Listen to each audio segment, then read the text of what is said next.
د ناکاره شاعرانو زم پکې الله تعالی بیان کو. نو حدیث کې راځي وي چې کله دا آیاتونه نازل شو انو دې کې د شاعرانو زم بیان شو. نو صحابه کرامو کې بعضې مخلصان صحابه و چې هغه شاعرانو لکه کعب بن مالک صاحب، عبدالله بن رواحه او حسان بن ثابت رضوان الله تعالی علیهم اجمعین. دا صحابه کرام رالل نبی علیہ السلام ته کېناستو جړلې عرض یې وکړو ویجی مونږ خو هلاک شو ولی مونږ اشعار وایو او الله تعالی خو د شاعرانو ډېرې بدې بیان کړي دې ایتونو کې. نو ورپسې دغه ایتونه رالل الا الذین آمنوا وعملوا الصالحات، نه هغه شاعران دې نه مستثنا دي چې هغه ایمان نه وړی دی او اعمال صالحه کوي او په شعرونه صرف دې لپاره وایي چې د رسول پاک امداد پې کوي، د کافر ملا پې ماتوي، د دې لپاره یې وایي هغه د دې نه مستثنا دي پکې نه دي شمارو. پوه شوئ؟ دی بیا له خوشحاله شو. نو محترمو شعر و شاعري چې کوم ده نو دا دوه قسمه ده. یو اشعار د دین د مدح دپاره دي، د قرآن د مدح دپاره دي، د پیغمبر علیه الصلاة والسلام مدح کول دي.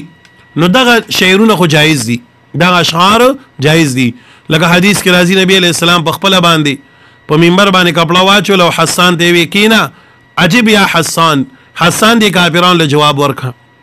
داسې مدح به هغوی د رسول پاک ویلی. نو که یو حمد وي د الله صفت وي یا د رسول پاک علیه السلام صفت وي نعت چې ورته وایي نو دا شعرونه ویل جایز دي. خو که یو سړی شعرونه د دې لپاره وایي چې د مخلوق صفت به کوي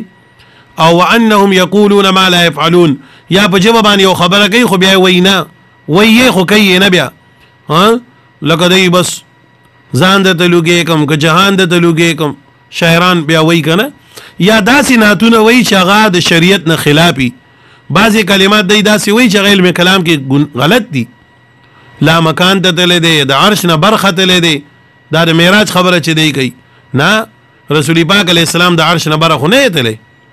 او دی په نعت کې دا هم وایي عرش نه پورته ختلی دی، برخه تللی دی، ګل زما زما، لا مکان ته تللی دی، ګل زما زما، دا ټول غلط دي.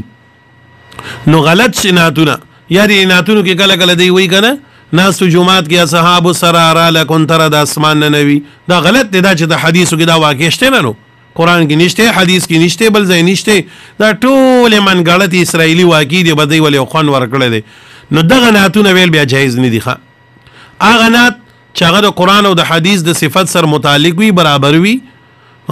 واحسن منك لم تر قط عيني واجمل منك لم تلد النساء خلقت مبرأ من كل غيب كأنك قد خلقت كما تشاء جاءت لدعوته الأشجار ساجدة تمشي إليه على ساق بلا قدم محمد سيد القونين والثقلين والفريقين من عرب ومن عجم. داسي أشعار چې کې د نبی علیہ السلام مدح ده، د نبی علیہ السلام صفت دی، د نبی علیہ الصلوۃ والسلام د ذات صفت دی، نو هغه کو ویل شي دا جایز دي، دا جایز دي. خو لیکن هغه اشعار لکه دا اوس کوم ځکه یو حدیث کې راځي چې دا کم شاعران باطل شعرونه وایي نو د دې خېټه به د اور نه ډکه کړی شي. دا چې اوس کوم خلک لګیا دي دا ګانې جوړوي او نخرې کوي او دا یو څه بل څه، دا ټول بربادي دي. داسې شاعران دا د جهنم سپي دي چې کوم ګانې جوړوي د پردی لور خو په هغې کې اننګي ستایي، په هغې کې شونډې ستایي، په هغې کې غاړې ستایي، دا ټول حرام دي، ویل هم حرام دي، اورېدل هم حرام دي او جوړول هم دغه جوړونکی خو د جهنم سپی دی. هغه شعرونه جایز دي په اسلام کې چې په هغې کې د الله د دین صفت وي، د الله د ذات صفت وي، د رسول پاک علیه السلام صفت وي، یا په میدان د جهاد کې د پاره د دې ویل شي چې په خلکو کې مړانه پیدا شي، غیرت او جذبه راوچتږي، نو دغه اشعار در یو حده پورې جا. نو دې صورت کې الله تعالی رد وکړي چې د شعراو باطلو، د شعراو مؤمنانو یې نه کړی، د باطلو شعراو یو کو چې کوم باطل شاعران دي الله وی دا ناکاره دي. وی پخوا به دې شاعرانو قصیدې جوړې کړي، مدح به یې جوړې کړي، رابلل بادشاهانو په دربار کې به ووي، نو بادشاهانو به په هغې باندې څه ورکولو؟ انعامات ورکول. نو د بادشاه خو خپل مزاج کله موټ کی کله نی، یو شاعر هغه راغی نو بادشاه پسې ډېره اوږده مدخه جوړه کړې وه او ځان یې پې کړولی او د بادشاه تعریف یې پې کړی نو چې راغی نو د بادشاه په دربار کې هغه مدخه بیان کړه اوږده مدخه به بیان یې کړه بادشاه بیا ډ غوږ ونه کړو هېڅ شی وله ورنه کو بس موټ کې نو خیال یې نو هېڅ یې وله ورنه کړو دی لاړو چې لاړو نو د بادشاه د محل په دروازه باندې ده ولیکل د دې بادشاه یو محبوبه وه د دې بادشاه یو وینځه وه محبوبه یې وه ان هغه د رنګ نه توره وه خو د بادشاه خوښه وه هغې د بادشاه یو ښکلی قیمتي د سرو زرو هار اچولی و نو دی ولګېدو د بادشاه په دغه دربار په دې دروازه باندې یو شعر ولیکو په شعر کې څه ولیکل لقد زواغ شعري على بابكم لقد زواغ شعري على بابكم كما زاعت القلادة على الخالصام دغه شاعر د وینځي نوم خالصه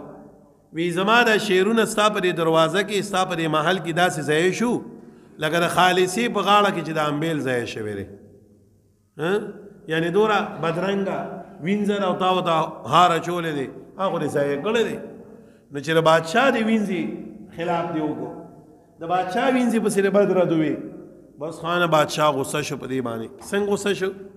وزیر ول راغی بادشاه ته خبرې نو نه یا شاعر راغلی او دلته کې وختي شعرونه ویلو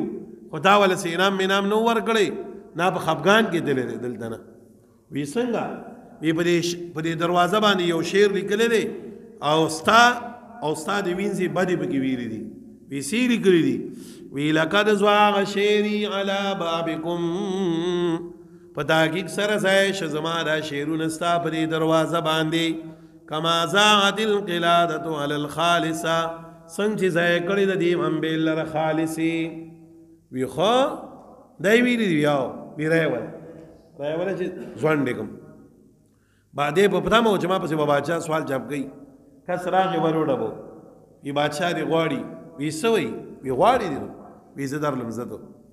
چې دا کس مخکې راغی دی او پسې رسو را روانو چې خوال راغی د چاپېره وکړو سکونه که نه نو زواعه زواعه یې څنګه لیکلی و ضاد الف زبر ضا عین زواعه نو بس په کلاره غونته کې د زواعه کې د عین نه کونډه روانه کړه لاندې نو زواعه څه پاتې شو زواعه د عین نه حمزه جوړ کو په دواړو کړو کې په دواړو نیمبېدو کې د عین دې نه کونډه روانه کړه او زواعه یې کو بس راغې ځان یې ښه سیریس کړ بادشاه السلام علیکم وعلیکم هلکه تا په دې دروازه کې څه شعر لیکلی دی ما خو جي مدخه کړې ده ستانو دلته مې د لم مدخه بیان کړه هلته مې د لم مدخه بیان کړې ده وی څنګه مدخه دې بیان کړې ده وی ما خو لیکلي دي لقد زواع شعري على بابكم كما زاعت القلادة على الخالصه په تحقیق سره اوپړه کېدل زما دا شعرونه روحانه شو زما دا شعرونه په دروازه د دې بادشاه کې څنګه چې پړه کېدلې دی د امبیل په غاړه د خالصه کې زوا یزویغو په معنا د څه د پړه کېدلو سره روحانه چې دی ورته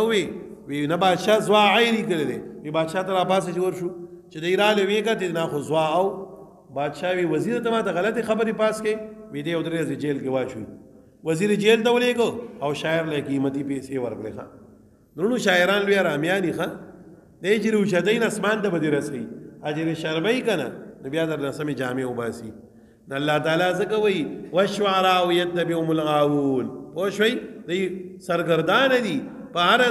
ګاټۍ باندې ورخوشي دي خو بس چې څوک ورته څه وایي نو